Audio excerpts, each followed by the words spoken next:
7 مہینے، صرف یہ فقرہ سنائی دے رہا تھا۔ زندگی جو کبھی ختم ہونے والی نہیں لگتی، وہ 7 مہینوں بعد ختم ہو جائے گی۔ موت جو کہیں بھی آتی ہوئی نظر نہیں آتی، وہ 7 مہینوں بعد سامنے آ کھڑی ملے گی۔ میں ایک تیز گام ٹرین میں سفر کر رہا تھا اور اپنے خوابوں، منصوبوں، جوشیلے جذبوں اور مقاصد کے ساتھ پوری طرح سے مصروف تھا کہ اچانک کسی نے مجھے جھنجھوڑ کر جگا دیا۔ آپ کا اسٹیشن آ چکا ہے جناب، برائے مہربانی اتر جائیے۔ میں نے پیچھے مڑ کر دیکھا تو ٹرین کا ٹی سی مجھ سے کہہ رہا تھا، نہیں ابھی میرا اسٹیشن نہیں آ سکتا، میری منزل تو ابھی آنی ہے۔ بے یقینی سے ٹی سی کو دیکھتے ہوئے میں نے اسے جھنجھلانا چاہا۔ زندگی کی ٹرین کسی بھی اسٹیشن پر اتار سکتی ہے۔ زندگی نے ہمیں ہمیشہ اپنا مسافر بنا کر بٹھائے رکھنے کا وعدہ ہی کب کیا تھا بھلا؟ سائنس نے اتنی ترقی کر لی ہے، لیکن پھر بھی سائنس زندگی کی زندگی پر قادر نہیں ہے۔ یہ درد سے نجات دے سکتی ہے، مردے کی زندگی نہیں۔ اس دنیا کی ساری ترقی یہ تو بس سہولت ہے، آسائش ہے، دھوکہ ہے۔ اس کا بچپن سے لے کر اب تک کا سارا میڈیکل ریکارڈ دھرا کا دھرا رہ گیا تھا۔ سال میں 2 بار چیک اپ کروانے پر بھی اس بیماری نے اپنا آپ نہیں دکھایا تھا۔ ان کے گھر میں کک کے ساتھ ایک نیوٹریشن بھی تھی، جو کچے پکے ہر فوڈ کی جانچ کرتی تھی، پھر وہ تینوں وہ کھانا کھاتے تھے۔ وہ ان تینوں کو ان کی عمر جسمانی ساخت کے مطابق کھانا دیتی تھی۔ وہ صرف آرگینک فوڈ کھاتے تھے، جو آرگینک فارم ہاؤسز سے سیدھا ان کے گھر آتا تھا۔ انہوں نے صحت کے معاملے میں کبھی کوئی سمجھوتہ نہیں کیا تھا۔ ماما پاپا دونوں اتنے فٹ اور ینگ تھے کہ وہ اسکول جانے والے بچوں کے ماں باپ تو لگتے تھے، لیکن 22 سال کی لڑکی کے نہیں۔ خود وہ بیوٹی فریک تھی۔ اپنی خوبصورت سکن کے لیے وہ جنک فوڈ اور مصنوعی ڈرنک سے دور رہتی تھی۔ جم، سپورٹس، یوگا، سوئمنگ، جسم کو فٹ رکھنے والی ہر طرح کی ایکٹیویٹی اس کی زندگی کا حصہ رہی تھی۔ پھر یہ بیماری اسے کیوں ہوئی، کیسے ہوئی؟ اس نے علاج کروانے سے انکار کر دیا تھا۔ ماما پاپا کے ساتھ گھر آتے ہوئے کھڑکی سے باہر کو دنیا دیکھتے ہوئے اس نے اس دنیا کو خود سے جدا ہوتے ہوئے دیکھا تھا۔ وہ اب اس دنیا کا حصہ نہیں رہی تھی۔ یہ دنیا سب کی ہے لیکن اس کی نہیں ہے۔ فٹ پاتھ پر پرام لے کر چلتی ماں، دوڑ کر سڑک کراس کرتے ٹین ایجرز، ٹیکسی میں پیچھے بیٹھی مرر میں دیکھ کر لپسٹک لگاتی لڑکی، یہ سب لوگ، یہ سارا منظر، یہ کس دنیا کا تھا؟ اس دنیا کا نہیں تھا۔ سر کو دائیں بائیں گھما کر وہ حیرت سے ایک ایک چیز کو دیکھ رہی تھی۔ اپنے گھر کو اس نے باہر کی دنیا سے زیادہ اجنبی پایا۔ جس گھر میں وہ 22 سال رہتی رہی تھی، وہ گھر کہیں کھو گیا تھا۔ اب یہ تو کوئی اور ہی جگہ تھی۔ ڈرائیو وے میں کھڑے ہو کر اس نے اپنے عالیشان گھر کو اس کی بلندی تک دیکھا، دور اوپر تک۔ سورج کی روشنی شیشے کی دیواروں پر چمک رہی تھی، کرنوں سے اس کی آنکھیں چندھا رہی تھی۔ اطراف بچھا سبزہ کتنا بے رنگ تھا، کیسا عجیب رنگ تھا۔ سبز یہ بھی کوئی رنگ ہے؟ اداس اور غمگین ماما نے اس کا ہاتھ پکڑ کر متوجہ کیا تھا۔ اس نے حیران ہو کر اس عورت کو بھی دیکھا۔ ساری دنیا کی طرح وہ اسے ان دونوں بھی خود سے الگ لگے تھے، اجنبی اور بے رحم۔ وہ دونوں تو زندہ رہنے والے تھے، لیکن وہ اکیلی مر رہی تھی۔ ساری دنیا آباد رہے گی، اس کی زندگی موت سے ہمکنار ہو جائے گی۔ ساری دنیا آباد رہے گی اور ہمیں موت آ دبوچے گی۔ سوچ کا یہ مشروب زہر سے زیادہ زہریلا ہے۔ اس نے دنیا کی ہر چیز، ہر منظر کو اجنبی پایا۔ اس نے اپنے سوا دنیا کی ہر شے کو ضروری اور متحرک پایا۔ جب مجھے معلوم ہوا کہ مجھے کینسر ہے تو میں نے زندگی سے بڑھ کر کسی شے کو قیمتی نہیں پایا۔ اس کے علاوہ میں نے ہر دوسری چیز کو نیچ اور فضول پایا۔ زندگی کے علاوہ ہر شے صرف شے ہے۔ زندگی سے منور آپ کی آنکھ جو یہ سطر پڑھ رہی ہے، وہ باقی جسم سے بس اتنا کہہ دے، اپنی زندگی اور تندرستی کی قدر کیجیے۔ ساری دنیا ایک ہی زبان بول رہی تھی۔ دنیا کا بڑے سے بڑا ڈاکٹر، دنیا کا بڑے سے بڑا ہاسپٹل، میٹنگ کے لیے بیٹھا ڈاکٹرز کا ہر بورڈ، ہر مشین، ہر رپورٹ، سائنس کی ہر کتاب، ہر دوا۔ کوئی 9 مہینے کی بات کر رہا تھا، کوئی 4 مہینے کی، کوئی 5 اور کوئی 7 کی۔ کوئی بھی زندگی کی بات نہیں کر رہا تھا۔ وہ سب سائنس، تھیوری، فیکٹس کی زبان میں بات کر رہے تھے۔ وہ اپنی زبان کیسے بدل لیتے؟ وہ آسٹریلیا گئی، 15 دن تک ٹیسٹ کرواتی رہی۔ رزلٹ وہی تھا جو امریکہ کے ہاسپٹل کا تھا۔ سارا جہاں ایک جیسا تھا، ناکارہ اور بیکار۔ سائنس نے کوئی ترقی نہیں کی تھی، اس نے بس لوہے کے جہاز بنا کر اڑا دیے تھے۔ مٹی کو اینٹ، اینٹ کو عمارت، بس روشنی کو رفتار کیا تھا، رفتار کو قابو۔ اور سائنس نے کیا ہی کیا ہے؟ اسے معلوم ہی نہیں تھا کہ جو میک اپ کمپنیوں کو فون کر کے اپنی پسند کے میک اپ شیڈز بنوا لیتی تھی تو سب کتنا آسان تھا۔ سگنیچر، بیگ، ڈریس، کار، گھر، حتیٰ کہ جسمانی اجزاء تک بنوا لینا۔ دنیا کی ہر چیز ایک فون کال پر اس کے سامنے آ جاتی تھی۔ ایک زندگی ہی حاضر نہیں ہو رہی تھی۔ کتنا آسان تھا ہر چیز کے لیے اپنے آپ کو خاص کر لینا۔ اس کو کوئی ایک بھی خواہش ایسی نہیں تھی جس کی تکمیل سائنس نہ کر سکتی ہو۔ پھر سائنس، یہ اس کی زندگی کو موت کے منہ میں جانے سے روک کیوں نہیں پا رہی؟ اس کی فرینڈز اور یونیورسٹی سرکل میں یہ خبر جنگل میں آگ کی طرح پھیلی تھی۔ پیغامات کا ڈھیر لگ گیا تھا۔ وہ تینوں فارم ہاؤس شفٹ ہو چکے تھے۔ فون وہ بند کر چکی تھی۔ یہ وہی فون تھا جو ہر وقت اس کے 10 انگلیوں کے درمیان رہا کرتا تھا۔ اس نے جب سے ہوش سنبھالا تھا فون کو خود سے جدا نہیں دیکھا تھا۔ اب یہ فون پچھلے 15 دنوں سے بند تھا۔ انسٹاگرام پر کوئی سٹوری شیئر نہیں کی گئی تھی۔ اس کے کروڑوں فینس پریشان تھے کہ وہ کہاں غائب ہے۔ لاکھوں لائک کرنے والے ہزاروں کمنٹر فکر مند تھے کہ وہ اتنے خاموش کیوں ہیں۔ مشہور بلاگر تک نے اس کی غیر موجودگی کا نوٹس لیا تھا۔ ویکلی میگزین میں بھی اس کی گمشدگی کی نیوز آئی تھی، کچھ فنی میمز بھی بنی تھی، بہت سی افواہیں اڑیں، بہت کچھ ہوا، نہیں ہوا تو زندگی کا کچھ نہیں ہوا، موت کے وقت کو ہی نہیں ٹالا گیا۔ ایک لمحہ لگا تھا اور ہر چیز بے معنی ہو گئی تھی، کروڑوں فینس، لاکھوں کمنٹس، ٹرینڈ تک پوسٹ، اس کی نیوز میکر حرکتیں، ٹرینڈ سیٹنگ فیشن، ان سب کی حیثیت ایک لمحہ تھی تو اس نے اب تک کی زندگی ان پر ضائع کر دی تھی۔ ان سب کی قیمت کوئی قیمت نہیں تھی تو اس نے اپنی زندگی کا قیمتی وقت قیمت میں کیوں ادا کیا تھا؟ جھیل کے پانی میں پاؤں ڈبو کر بیٹھے ہوئے وہ پانی میں تیرنے والے جانوروں کو دیکھ رہی تھی۔ اسے یاد نہیں آ رہا تھا کہ اس جانور کا نام کیا ہے، وہی جانور جو سفید سا ہوتا ہے، جو خاموشی سے درویش لگتا ہے، چہکار میں فرشتہ اور مستی میں محبت لگتا ہے۔ سوان، ہنس۔ اس کے کان میں سرگوشی نہیں ہوئی تھی، کلام ہوا تھا، وہ بول رہا تھا۔ ہر زمانے میں پرندوں نے اپنی علامتیں بدلی ہیں، محبت یہ اس زمانے کی علامت ہے، محبت جو انسان کے لیے سب سے زیادہ ضروری ہے، خود سے محبت۔ اس نے کہا، اس نے جو ہر انسان کے ساتھ ہوتا ہے، جو سایہ نہیں، عکس نہیں، جو اندر بھی نہیں اور جو باہر بھی نہیں، جو جسم میں روح کے نزول کے لمحے سے جسم میں روح کے پرواز کے لمحے تک رہتا ہے، فرشتہ، جس کے الفاظ احساس کی طرح اس کے دل میں اترے تھے، جیسے ہوا جسم کو چھوتی ہے، جیسے روشنی جو بس موجود ہوتی ہے، جیسے الہام جو بہت قریب رہتے ہیں اور بغیر لفظوں کے کلام کرتے ہیں۔ اس نے بھی یہ کلام سنا تھا، بغیر الفاظ کے، بہت قریب سے۔ 20 دن بعد اس نے دنیا بھر کے ڈاکٹرز کا کہا قبول کر لیا تھا، اپنی رپورٹس، اپنا کینسر اور مختصر ہو چکی اپنی زندگی۔ وہ صدمے کی کیفیت سے نکل آئی تھی، اس نے مان لیا تھا کہ اس کی زندگی اتنی ہی تھی، بس یہ سب ایسے ہی ہونا تھا۔ وہ اپنی ماں کے پاس آئی، ان کے گلے میں بائیں حمائل کر دی۔ میں اپنی مرضی سے وقت گزارنا چاہتی ہوں، مجھے جانے دیں، تم جہاں بھی جاؤ گے ہم تمہارے ساتھ جائیں گے، بس اس کے علاوہ کوئی ڈیل نہیں ہوگی۔ پاپا اس کی بیماری کے بعد سے سارے کی طرح اس کے ساتھ ساتھ رہتے تھے، وہ ایک بھی دن آفس نہیں گئے تھے۔ ان کا $1 ملین کا کنسٹرکشنز کا بزنس جو ان کی سانس کے ساتھ چلتا تھا اب اکیلا ہی ہچکیاں لے رہا تھا۔ مجھے مریضوں کی طرح ٹریٹ کرنا بند کر دیں پلیز، مجھے لائف نارمل گزارنے دیں، میں آپ کو اپنا سایہ نہیں بنا سکتی۔ پاپا نے ماما کی طرف دیکھا تھا، کتنا مشکل تھا اسے یہ سمجھانا کہ اس سے زیادہ تکلیف میں تو وہ خود ہیں، اب وہ کہاں گھوم پھر کر اپنی تکلیف دفع کریں، کیسے چل کریں؟ وہ چلی جائے گی تو کیا وہ سکھی رہیں گے؟ کیا وہ بھی اس کے ساتھ ہی نہیں مر جائیں گے؟ پھر بھی خدا، ماما نے لہجے کو نارمل رکھنا چاہا لیکن پتہ نہیں کیا بات تھی، اب وہ عام بات بھی کرتی تو لگتا کہ رو دیں گی۔ صبح وہ کوک سے ناشتہ بنانے کے لیے کہتے کہتے پھوٹ پھوٹ کر رو دی تھی۔ اب مجھے پتہ چلا کہ اصل خوش قسمت کون ہوتا ہے۔ ناشتے کی میز پر سر رکھ کر وہ ہچکیاں لینے لگی تھی۔ مجھے لگتا تھا میں دنیا کی خوش قسمت ترین عورت ہوں، اب اپنے سوا مجھے ہر انسان خوش قسمت لگتا ہے، جیسے کہ تم، جیسے کہ گھاس کاٹنے والا، جیسے کہ فوڈ ڈیلیوری والا، پیٹرول پمپ پر کھڑا لڑکا، نیوز پیپر کے اسٹال پر بیٹھی بوڑھی عورت۔ کاش میں وہ عورت ہوتی جو ہفتے میں $20-22 کماتی ہے، اچھے گھر اور خوبصورت لباس کے خواب دیکھتی ہے، یا جو فٹ پاتھ پر بیٹھ کر بھیک مانگتی ہے، یا وہ جو بستر پر بیمار پڑی ہے، اپنی زندگی کے دن گن رہی ہے، لیکن جو میری طرح بیٹی کی زندگی کے دنوں کو گننے میں مصروف نہیں ہے۔ میری بیٹی، میری خدا، دنیا کا ہر غم بڑا ہے لیکن اولاد کا غم سب سے بڑا ہے، کسی کو یہ غم نہ ملے۔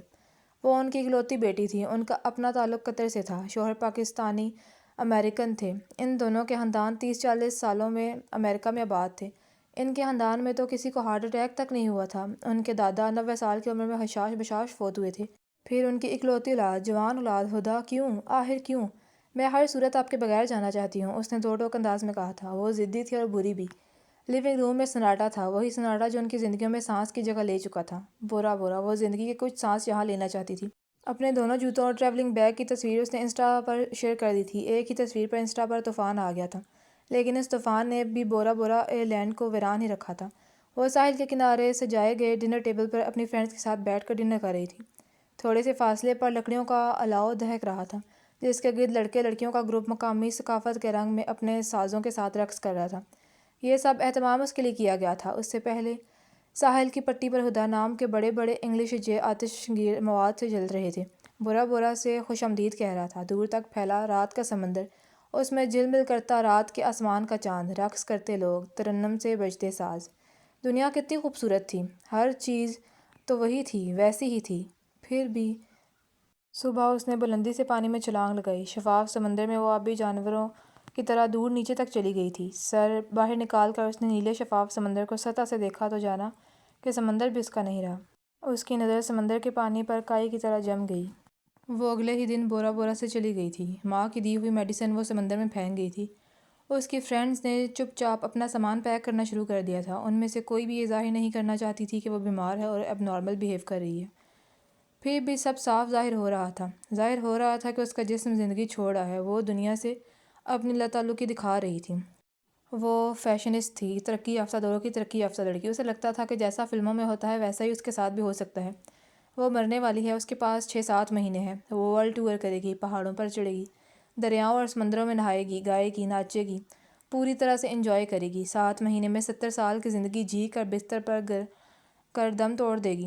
اسے لگتا تھا کہ وہ ایسا کر لے گی، اسے لگا ایسا ہی ہو جائے گا، لیکن ایسا نہیں ہو رہا تھا۔ مووی گنفو پانڈا دیکھتے ہوئے وہ مسکرا نہیں سکی تھی۔ آئس کریم سٹی ٹوکیو میں آئس کریم کھاتے ہوئے اس میں ایک اور کپ آئس کریم کھانے کی حسرت دم توڑ گئی تھی۔ پھر آئس کریم کڑوی اور بدمزہ بھی تو تھی۔ فرینڈ سے نظر بچا کر اس نے اپنی آئس کریم اس ڈسٹ بن میں ڈال دی تھی۔ یونیورسل اسٹوڈیو میں revenge of the mummy ride اسے بوگس اور بیکار لگی تھی۔ وہ خاموش سے چیخنے چلانے والوں کو دیکھتی رہی۔ وہ سمجھ نہیں سکی کہ ان کے خوف اور جوش کی وجہ کیا تھی۔ وہ سمجھ نہیں سکی کہ اس کے گال کیوں دہکتے ہیں، آنکھیں کیوں چمکتی ہیں۔ زندگی کے فتے پر آگ لگ چکی ہے تو کس بات کی ہنسی نہیں آتی؟ شہد ہو یا شیرنی، ہر ذائقہ کڑوا لگتا ہے۔ دنیا کی کوئی جگہ خوبصورت نہیں لگتی۔ اس ساری دنیا کی خوبصورتی زندگی کے ہونے سے ہے۔ اگر زندگی ہی نہیں ہوگی تو دنیا کی رنگینیاں کیا کمال دکھا سکیں گی؟ آئفل ٹاور کی نوک کے اندر کھڑے ہو کر سیلفی لیتے ہوئے اس نے ایک لمحے کے لیے رک کر اوپر سے نیچے کی طرف دنیا کو جھانکا۔ وہ بھی 24 سال کی نہیں ہوئی تھی۔ آئفل کی ٹکٹ اسے ہاف دینی پڑتی تھی، تو پھر موت اس کی پوری زندگی کا ٹکٹ کیوں کاٹ رہی تھی؟ آئفل اس کی عمر کا لحاظ کر رہا ہے تو موت کیوں نہیں؟ اس نے ٹکٹ چیکر کو اپنا پاسپورٹ دکھایا تو اس نے سر ہلا کر اس کی ٹکٹ ہاف چارج کی تھی۔ اسے ہاف ٹکٹ لینے کی عادت نہیں تھی، لیکن وہ یہ بونس لینا چاہتی تھی۔ وہ موت کے فرشتے کو اپنی عمر بتائے گی تو کیا وہ سر ہلا کر اس پر سے موت کا چارج اٹھا لے گا، اسے بونس دے دے گا؟ نیچے کی دنیا بہت رنگین تھی، اپنی ہی مستی میں رواں دواں۔ دریا سین اسے بیگانہ لگا تھا، لیکن حقیقت میں تو وہ چہلیں کر رہا تھا۔ نیچے کی دنیا، اوپر کے آسمان کو کوئی فرق نہیں پڑتا تھا کہ بہت دور بلندی پر کھڑی ایک لڑکی یہ جان چکی ہے کہ اس کے پاس زندہ رہنے کے لیے صرف چند مہینے بچے ہیں۔ وہ جان چکی ہے کہ دنیا کی ساری خوبصورتی زندگی کے ہونے سے ہے، ورنہ تو دنیا بہت بدصورت ہے۔ دریا سین گدلا ہے، پیرس منحوس ہے، اس کی روشنیاں آنکھ کا دھوکہ، اس کی رنگینیاں خوابوں کا محل ہے۔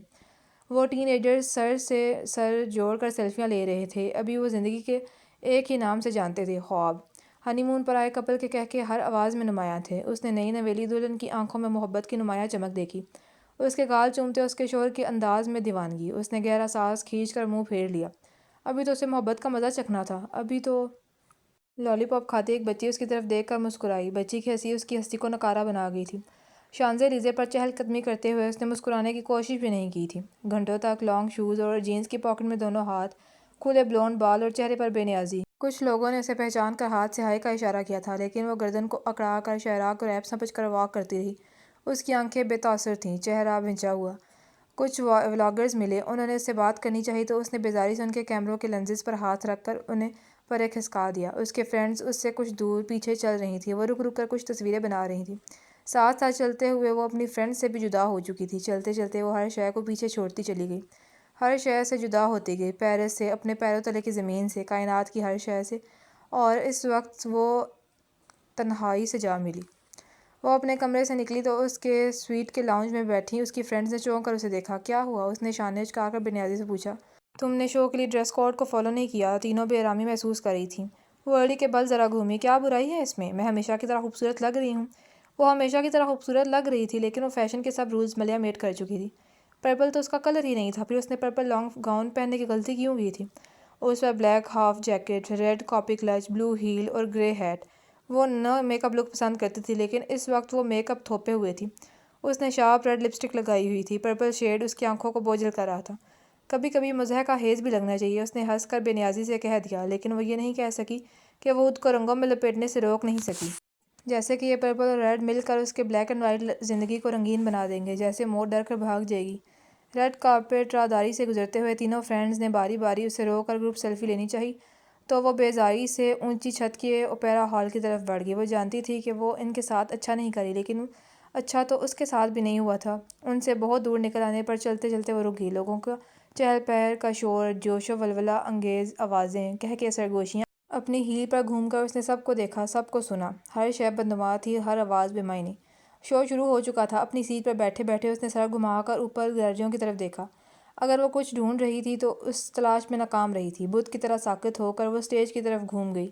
کون آیا، کیا گایا، کیا کہا، کیا ایکٹ کیا؟ کون لڑکی تھی، کون لڑکا تھا؟ اسے کچھ دکھائی سنائی نہیں دے رہا تھا۔ ہر آواز بنبناہٹ تھی، ہر ادا نقلی تھی، ہر شے ارزاں تھی۔ لیکن جب ہیروئن نے ہیرو کی موت کا ماتم منانا شروع کیا تو بت بن کر بیٹھے اس کے مجسمے پہ جنبش ہوئی، ایک ضرب پڑی۔ اس نے اسٹیج کی طرف غور سے دیکھنا شروع کیا۔ وہ دیکھ رہی تھی، وہ سن رہی تھی۔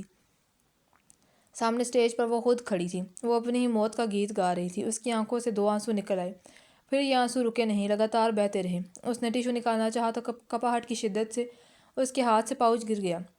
تھوڑا شور ہوا، اس کے پیچھے نشست پر بیٹھے چند لوگوں نے پہلو بدلا۔ اس نے جھک کر لباس کا کونا اٹھایا اور اپنی آنکھوں پر رگڑا۔ آنکھوں میں لگا گہرا کاجل، آنکھ پر سجا گہرا شیڈ، اس کے گالوں پر پانی کے ساتھ کئی تصویریں بنا گیا تھا۔ ساتھ بیٹھی اس کی فرینڈ نے چونک کر اسے دیکھا، باقی 2 نے بھی گردن کو جھکا کر اسے دیکھنا چاہا۔ سورج نیچے آتا ہے تو ستارے اوپر آ جاتے ہیں، فرینچ مقولہ، فرشتے نے کہا، لیکن اس نے سنا نہیں۔ ایک دم ہی اس نے اپنے گرد اتنا اندھیرے گٹھے کر لیے کہ اسے سورج، چاند، ستارے دکھائی دینے بند ہو گئے۔ جھک کر اس نے اپنے پیروں کو جوتوں سے الگ کرنا شروع کیا۔ جسم کے اندر موجود زندگی اپنی سانسیں کاٹ رہی تھی تو اسے جسم پر موجود ہر چیز تکلیف دے رہی تھی۔ جوتوں کو ہاتھ میں پکڑ کر وہ اٹھ کر کھڑی ہو گئی۔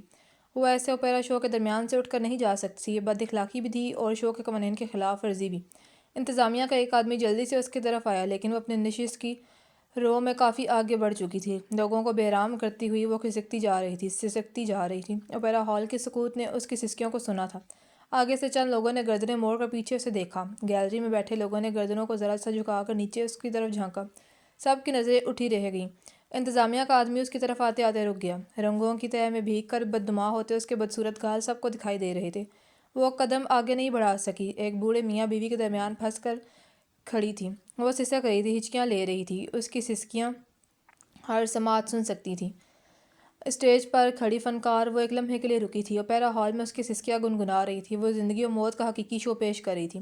وہ کیا کہہ رہی ہے، کہاں کھڑی ہے؟ اس نے ہوش میں آ کر ایک نظر آس پاس دیکھا، پھر سر اٹھا کر گیلری میں بیٹھے لوگوں کو۔ اس نے ہر آنکھ کو خود کو دیکھتے پایا تو تیزی سے وہاں سے باہر نکلی، بھاگنے لگی۔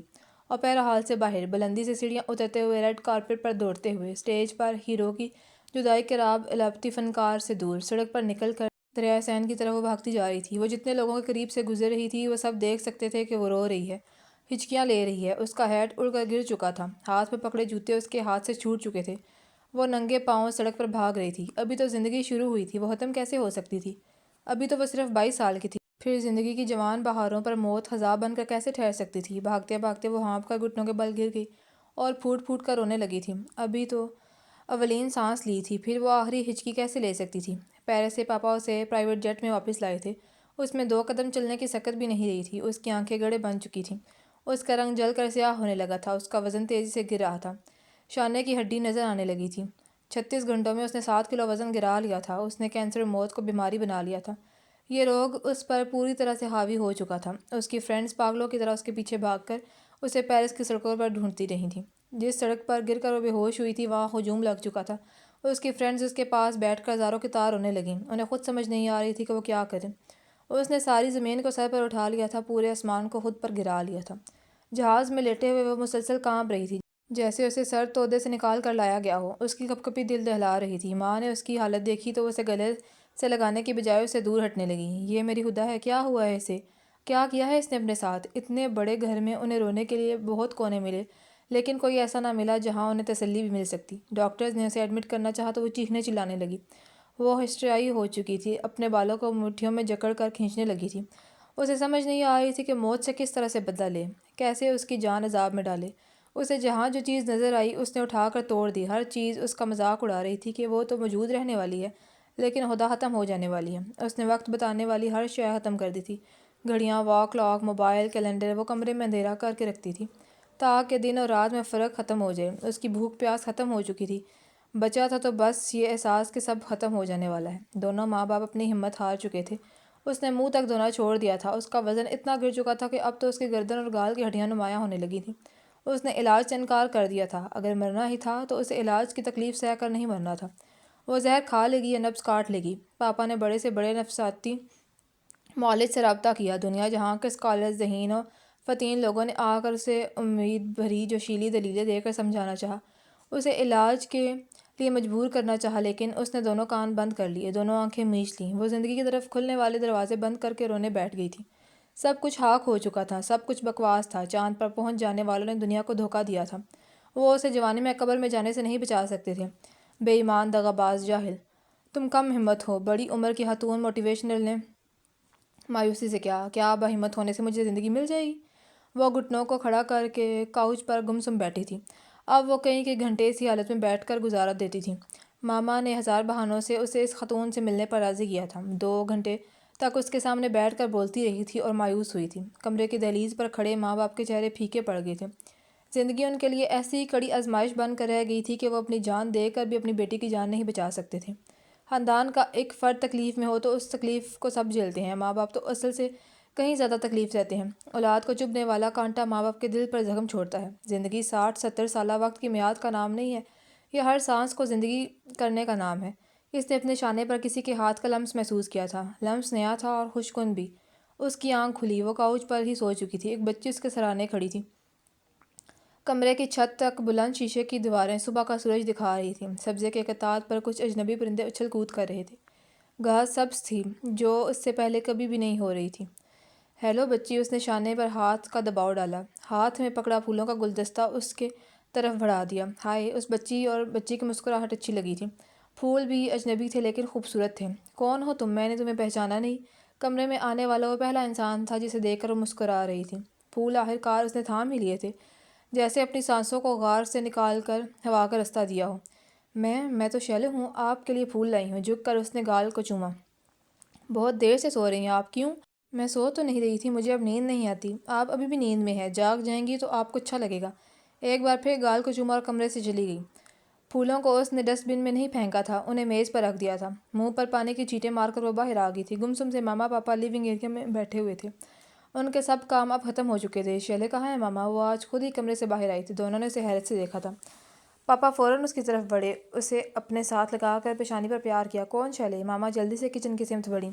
آج وہ بھی ناشتہ کرنا چاہتی تھی، انہیں اچانک بھوک لگ گئی تھی۔ میرے لیے بھی ناشتہ بنا دو، بہت بھوک لگی ہے، پاپا نے کہا۔ ہدا اپنا سر ان کے شانے پر رکھ کر بیٹھ چکی تھی۔ ابھی جو میرے کمرے میں آئی تھی، ہاتھ بڑھا کر اس نے آج کا نیوز پیپر اٹھا لیا تھا۔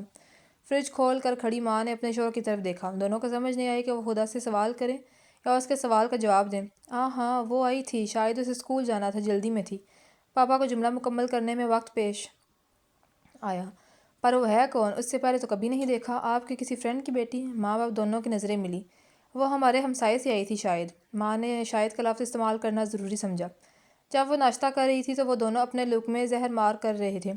وہ بار بار نظریں چرا کر ہدا کو دیکھ رہے تھے۔ وہ ذہنی طور پر اتنی کمزور ہو چکی تھی کہ ایسی بہکی بہکی باتیں کرنے لگی تھی۔ کوئی بچی ان کے گھر نہیں آئی تھی۔ وہ کسی شیلے کو نہیں جانتے تھے۔ لائم اس سے ملنے کے لیے آیا تھا۔ دونوں کی زبان کینچی کی طرح چلا کرتی تھی، لیکن اب دونوں خاموش بیٹھے تھے۔ ماما نے اسے لان میں بٹھایا تھا کہ شاید وہ ابھی اپنے کمرے سے نکل آئے۔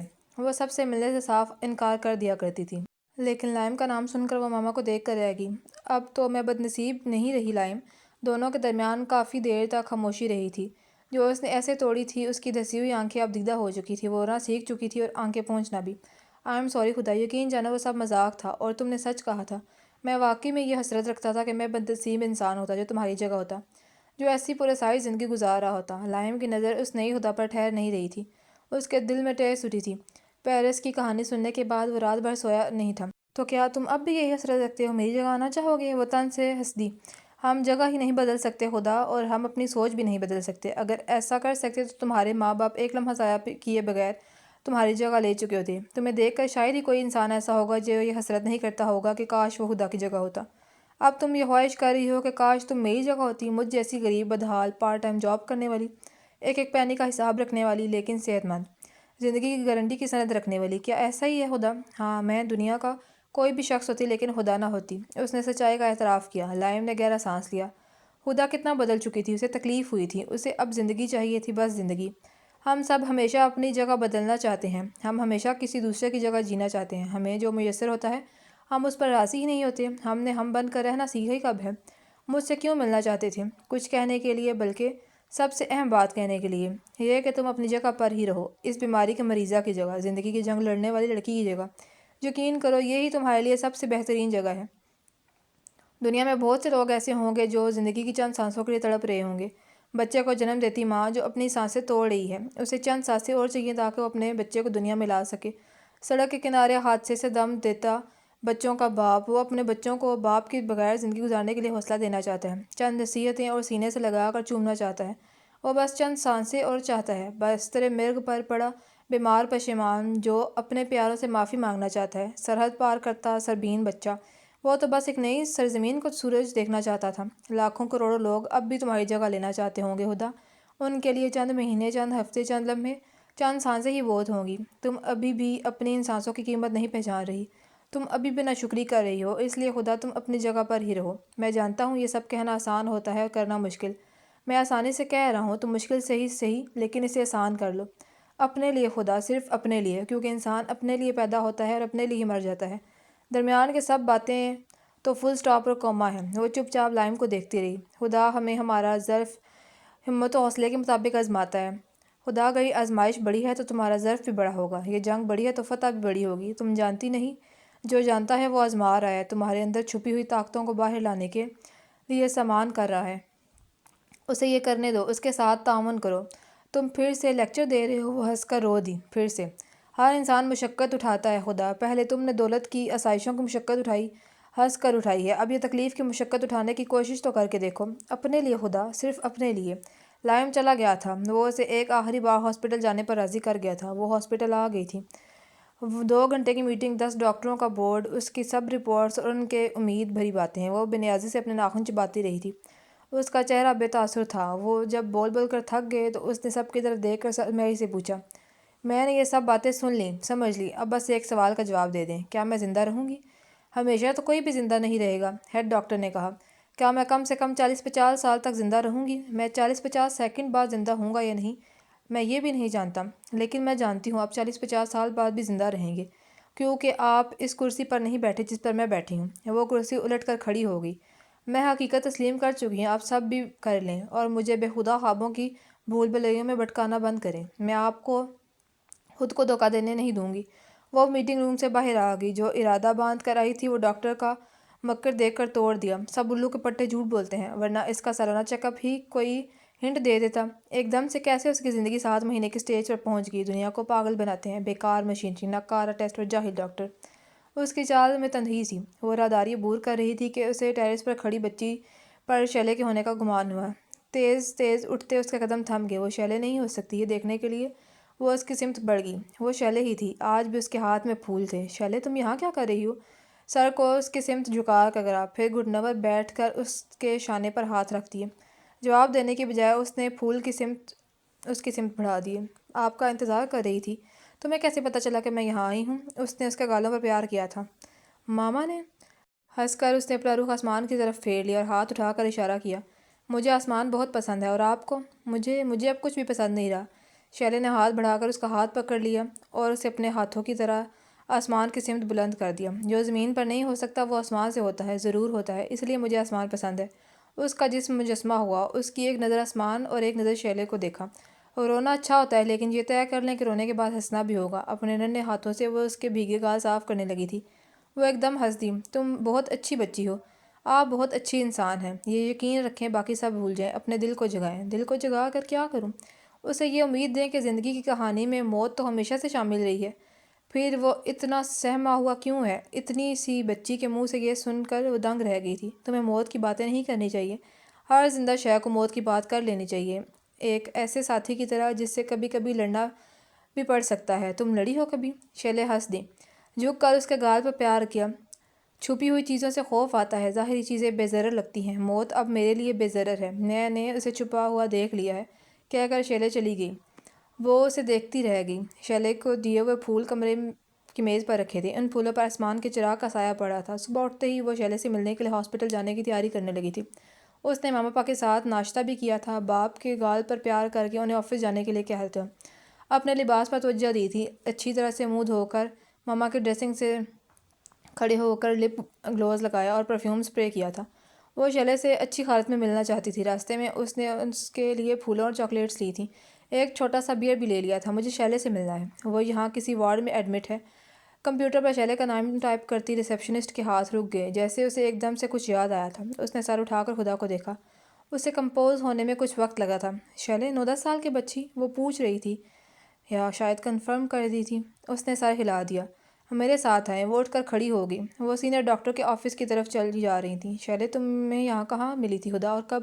لیڈی ڈاکٹر ریسیپشنسٹ کی نسبت کم حیران ہوئی تھی۔ خدا نے چہرے پر بے چینی سے پہلو بدلا۔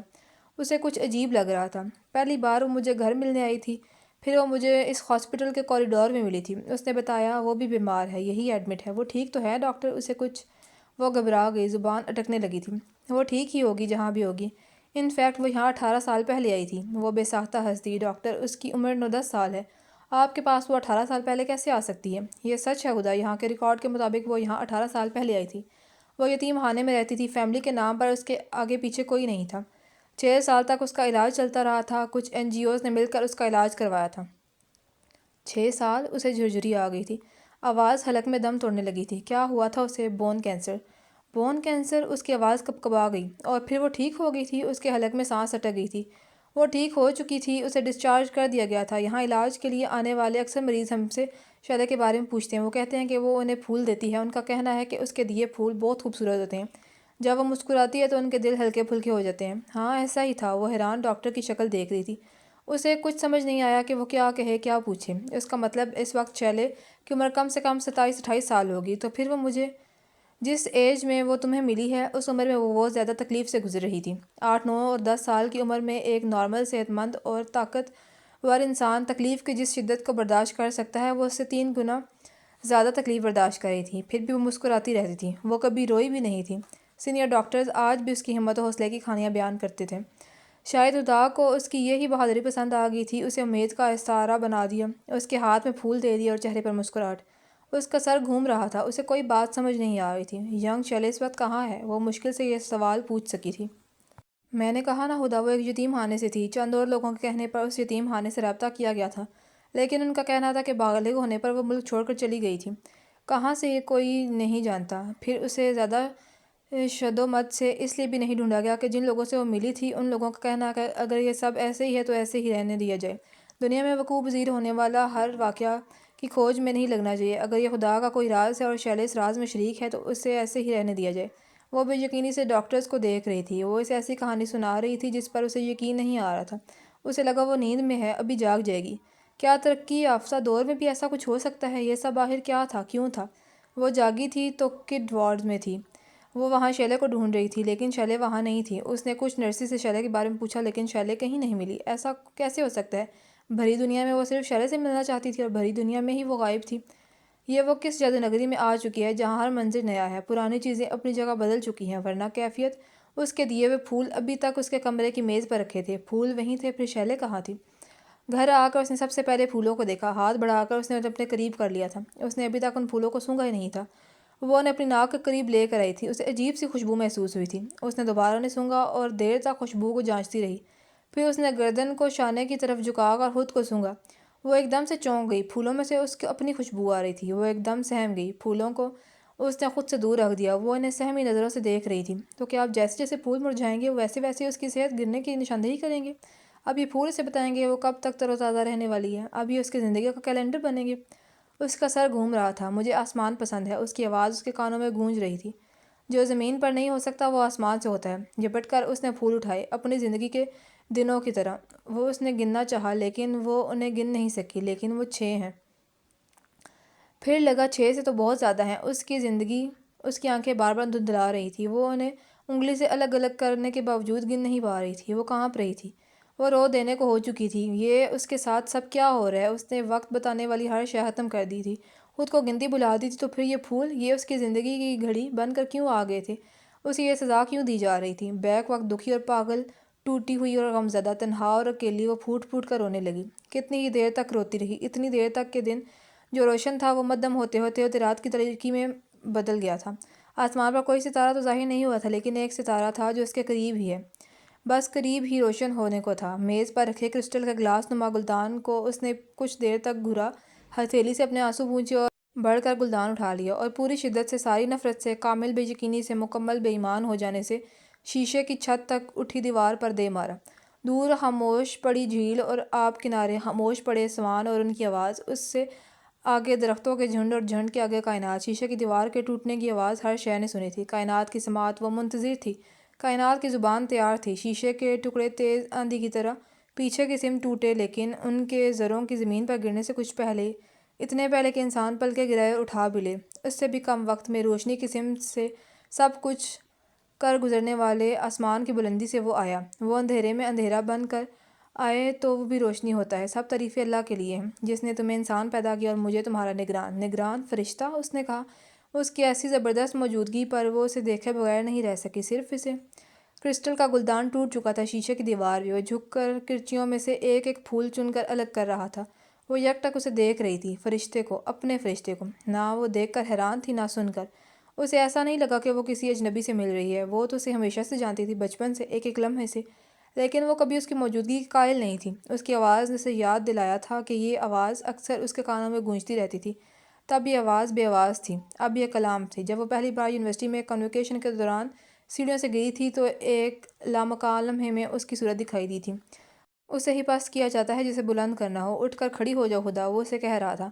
پھر جب وہ پیرا شو سے نکل کر پیرس کی سڑکوں پر بھاگ رہی تھی تب وہ اس کے ساتھ ساتھ بھاگ رہا تھا، اس لڑکی کی صورت میں جو ستاروں کی قندیلیں جلا دو گاتی جا رہی تھی۔ وہ ریسٹورانٹ کے باہر لگے اس مزاحیہ بورڈ میں بھی تھا جو کہاں جا رہے ہیں آپ، یہاں آئیے، یہاں پینے کے لیے زندگی اور کھانے کے لیے امید ملتی ہے، کہہ رہا تھا۔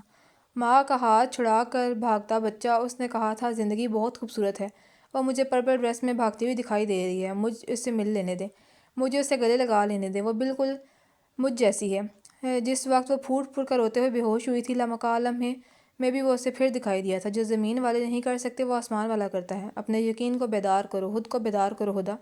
وہ بیدار ہو چکی تھی، یک ٹک اسے دیکھ رہی تھی۔ سب پھول سمیٹ کر وہ اس کے قریب آیا اور ان پھولوں کو اس کی سمت بڑھا دیا۔ وہ تمہارے دائیں اور بائیں، دو آگے اور پیچھے ہیں اور ایک میں ہمیشہ ساتھ رہتا ہوں اور میں ہمیشہ خیر کہتا ہوں۔ اس نے اپنا تعارف کروایا۔ خیر نے خدا سے پہلا باقاعدہ سلام لیا۔ تم نے اپنی طرف کھلنے والے سب دروازے بند کر دیے تو مجھے اپنی طرف کا دروازہ کھول کر آنا پڑا خدا۔ یہ تمہارا نام ہے خدا، یہ تمہارا نام ہے ہدایت، درست سمت، یہ تمہارے نام کا مطلب۔ پھر تمہیں عمل بھٹکنا کیوں ہے؟ دونوں نے وقت کو کچھ وقت دیا۔ اب پھر تم نے مجھے نصیحتیں کرنے آئے ہو؟ میرا کسی بھی بات پر کوئی یقین نہیں ہے، اس نے پھر کہا۔ وہ اسے پوری طرح سے پہچان چکی تھی، جیسے 1000 سال انسان آئینے سے دور رہے اور 1000 سال بعد خود کو آئینے میں دیکھے اور فوراً پہچان جائے، یہ میں ہوں۔ یہ وہ تھا اس کا فرشتہ۔ اپنی چیزیں، اپنے لوگ، اپنا سایہ، اپنا آپ، اپنا نگران پہچاننے میں وقت نہیں لگتا۔ ایک خالی ڈبہ بھی تم سے اچھا ہے، کم سے کم اس میں ہوا تو ہے۔ وہ بیٹھ چکا تھا، وہ بدستور کھڑی تھی۔ تم مجھے نیچا دکھانے آئے ہو؟ خود مقصد حیات کو پانے کی کوشش کرو اس سے پہلے کہ موت تمہیں پا لے۔ کانفرنس آف دی برڈز، اس نے کہا۔ وہ ناسمجھی سے اسے دیکھ رہی تھی، وہ سوالیہ تھی۔ اسے جواب چاہیے تھے لیکن جواب کھوجنے نہیں تھے۔ جیسے اس لڑکی نے خود کو پایا تھا، وہ بھی تو بیماری تھی۔ کون لڑکی تھی؟ بہت پیاری، بہت جرأت مند۔ کیا بیماری تھی اسے؟ اتنے دنوں میں پہلی بار وہ حسد کا شکار ہوئی تھی، کسی کی تعریف پر، وہ بھی فرشتے کے منہ سے۔ جزام، کوڑ۔ اسے جھرجھری سی آئی لیکن وہ حیران نہیں ہوئی۔ جزام، یہ قابل علاج ہے، لوگ اس سے مرتے نہیں ہیں۔ وہ تن سے ہنس بھی دی تھی۔ پہلے مرتے تھے خدا، شرم سے، ذلت سے، تنہائی اور پھٹکار سے، سب سے بڑھ کر لعنت سے۔ وہ اٹھ کر اس کے سامنے آ کر کھڑا ہو گیا تھا، وہ ہنس نہیں سکا تھا۔ یہ کیا ہے؟ وہ سمجھ چکی تھی لیکن معنی سمجھنے اور کیفیت سمجھنے میں اتنا ہی فرق ہوتا ہے جتنا زمین کا آسمان ہونے میں۔ یہ موت تھے، تب یہ سب موت تھے، ذلت، تنہائی اور لعنت۔ موت یعنی کینسر، ایڈز۔ وہ مذاق اڑا رہی تھی۔ انسان ہمیشہ سے نادان رہا ہے خدا، افسوس تو یہ ہے کہ وہ سب سے بڑا امتحان خود اپنے لیے بنتا ہے۔ کیا تمہیں کسی نے کبھی لعنتی کہا ہے؟ تمہیں پھٹکارا ہے؟ غلاظت جان کر تمہیں دور پھینک دیا گیا ہے؟ کیا تمہاری ماں کو دل پر پتھر رکھ کر، باپ کو سینے پر سلیں رکھ کر خود سے الگ کرنا پڑا ہے؟ وہ پوچھ رہا تھا۔ وہ سہمی ہوئی نظروں سے اسے دیکھ رہی تھی، اس کے الفاظ کی کیفیت اس کے دل پر درد بن کر اتر رہی تھی۔ کیا تمہارے اس چہرے پر کسی نے تھوک دیا اور کہا، لعنت ہو تم پر؟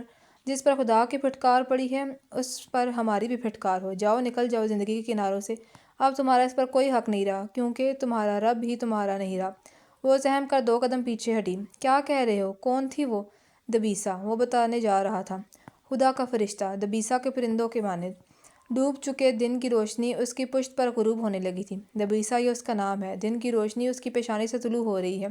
وہ 6 لڑکیاں یونانی کھیل کھیل رہی ہیں۔ 5 لڑکیاں دائرہ بنا کر کچھ دور کھڑی ہیں، چھٹی دائرے کے اندر کھڑی ہے۔ جو دائرے کے اندر کھڑی ہے وہ کپڑے سے بنی گیند اوپر اچھال کر دائرے میں کھڑے 5 میں سے ایک کا نام لے کر اپنی جگہ چھوڑ رہی ہے۔ دبیسا، دورین نے نام پکارا اور ہماری دبیسا نے زمین پر گرنے سے پہلے سرعت سے اچھل کر گیند کو پکڑ لیا۔ سر پر ٹکی چادر دونوں شانوں پر پیچھے کمر پر گری ہے، وہیں سے پیچھے ہوا سے لہرا رہی ہے، بادبان کی طرح پھڑ پھڑا رہی ہے۔ وہ کافی وقت سے سمندر کنارے یہ کھیل کھیل رہی ہیں۔ مشرق کی سمت خاموش گھاٹیوں کا شہر دکھائی دیتا ہے، اور شہر ہزاروں سال پرانا، اس پر دنیا کا وہ ایک شہر، نبیوں اور معجزوں کا شہر، جلیل القدر اور جمیل شہر۔ جب وہ اس کھیل سے تھک گئیں تو نشانی رکھ کر چھڑی سے لکڑی کا پہیہ دوڑانے لگیں۔ یہ کھیل شہر کے بچوں میں بہت مقبول تھا۔ وہ ان جیسی بچیاں تو نہیں تھیں، لیکن اتنی بوڑھی بھی نہیں ہو چکی تھی کہ یہ کھیل نہ کھیل سکیں۔ دبیسا ان 5 میں سب سے آگے نکل آئی تھی۔ دور سے آتا گھڑ سوار عین اس کے پہیے کے پاس آ کر رکا تھا۔ پہیہ اپنی دوڑ کا دم توڑ گیا تھا۔ اس نے غصے سے گھڑ سوار کو دیکھا۔ شہر کے اندھے کو بھی اتنی عقل ہے کہ دبیسا کا رستہ نہیں کاٹتا۔ یہ کون سا اندھا تھا جس نے اس کی ڈور کاٹ دی تھی؟ اس کی سہیلیاں ہنسی دبا کر اس کے پاس آ کھڑی ہوئی تھیں۔ کیا چاہیے؟ ہوا سے اس کی چادر پھڑپھڑا رہی تھی اور غصے سے نتنے۔ دبیسا، وہ اپنی ٹھوڑی کھجانے لگا۔ ایسا ہی کوئی نام ہے اس لڑکی کا شاید، سنا ہے وہ یہاں کی سب سے حسین لڑکی ہے۔ 2 دن میں اس شہر میں ہوں، سوچا شاید تم میں سے کوئی ہو۔ یہ بھی سنا ہے کہ اس کا نہرا آفتاب ہے اور مزاج تلوار۔ ایک بار دیکھنا چاہتا ہوں، کوئی نشان ہی دے دو مجھے اس کا۔ ہاں، تم دبیسا کو دیکھنے آئے ہو؟ اپنی صورت آئینے میں دیکھی ہے جو اسے دیکھنے آئے ہو؟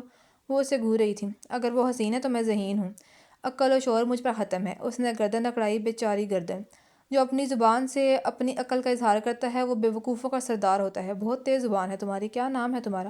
بتاتی ہوں نام، پہلے تمہیں رستہ بتا دوں۔ دیکھو وہ ادھر تمہارے دائیں ہاتھ کنواں ہے، اس میں کود جاؤ، ورنہ بائیں ہاتھ تھوڑا سفر کر کے گھاٹی آئے گی، اس پر سے کود جاؤ۔ اگر یہ بھی منظور نہیں ہے تو ذرا انتظار کرو، میں مطلب سے تمہیں زہر لا دیتی ہوں۔ ایک بل بھی نہیں پڑے گا اور تمہارا دم نکل جائے گا، دل پھٹے گا اور خون سے بھر جائے گا۔ زہر کیوں دبیسا؟ تمہارے دانت ناکارہ ہو چکے ہیں کیا؟ اس کی سہیلی نے اسے یاد دلایا۔ کمال سہیلی، جلاد سہیلی۔ دانت؟ کیا مطلب ہے تمہارا؟ کس کے دانت؟ کیسے دانت؟ بیچارہ گھڑسوار۔ مطلب صاف ہے، لوگ کہتے ہیں میرا کاٹا پانی مانگے بغیر دل بند ہو جانے سے مر جاتا ہے۔ اب تم اگر ایسے ہی مرنا چاہتے ہو تو بس مجھے یہ بتا دو کہ تمہاری قبر کہاں نکالی جائے، گھوڑے پر لاد کر سمندر میں پھینک دی جائے یا لکڑیاں دہکا کر آگ میں جھونک دی جائے؟ میرا خیال ہے آگ دہکا کر جھونک دی جائے۔ عرصہ ہوا شہر کو دھنی نہیں ملی، کیڑے مکوڑے نے جان عذاب کر رکھی ہے، تمہاری دھنی سے وہ وہیں مر جائیں گے۔ تو تم ہی ہو دبیسا، تمہاری زبان سے کیا کسی رومی کی تلوار سانس لینے کے لیے رکتی ہے یا بس سانس کاٹ ڈالتی ہے؟ تمہیں لگا کہ رومیو کا ذکر کرنے پر میں تمہیں جھک کر سلام کروں گی؟ ہاں ایسا ہی ہوگا، ٹھہرو مجھے جھک کر سلام کر لینے دو۔ وہ چلتی ہوئی اس کے قریب گئی۔ وہ حیرت سے اسے دیکھتا رہا۔ وہ بہادر تھا، بزدلی کو ناپسند کرتا تھا۔ گھوڑے کو ہانک کر آگے کیسے بڑھ جاتا؟ اس سے بہتر تھا کہ اپنی ناک کاٹ لیتا۔ پھر اسے کچھ سمجھ نہیں آ رہا تھا۔ سمجھ تب آیا جب اس کے دانت اس کی ٹانگ کے گوشت اور ہڈی میں پیوست ہو گئے۔ کھلا سمندر، خاموش گھاٹیاں اور ہنستا بستا شہر، سب دبیسا کے کرتوتوں اور گھڑ سوار کی چیخوں سے گونج اٹھے تھے۔ دبیسا، سورج اس کی پیشانی سے بلند ہو کر کائنات میں اس کے نام کی گونج چھوڑ رہا تھا۔